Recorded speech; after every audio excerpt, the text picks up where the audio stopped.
Hi there, if you're watching this video you should have already completed step 1 and you should have got 9 different psychological skills that were identified from the resource on the QR link. Now we're going to look at step 2, which is here, and I want you to think a little bit about the psychological skills training and what it is. Alright, so it defines it as an acquisition and development of a range of psychological skills, these 9 skills that we had on the left. Alright, so acquisition, gaining those skills and then developing them, making them even better hopefully in those 9 skills. And it's a training program that are designed to improve the performance over a period of time.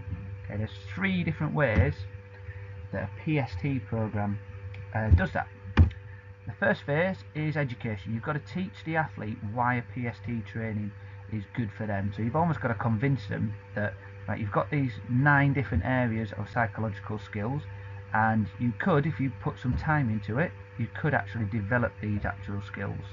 Okay, so it's almost like getting them to buy into the fact that they can do something about their own psychological skills. The next bit is the acquisition of learning different psychological skills.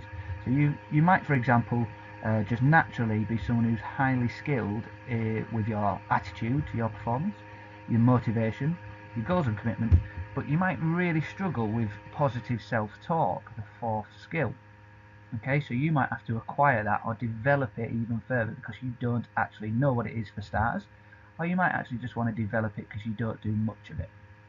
And then the third phase is you've got to practice those skills. Alright, so you've got to provide an opportunity to use those techniques in a competition. So a really good example of, like, let's say for example self-talk and talking, that's something that you're not very good at.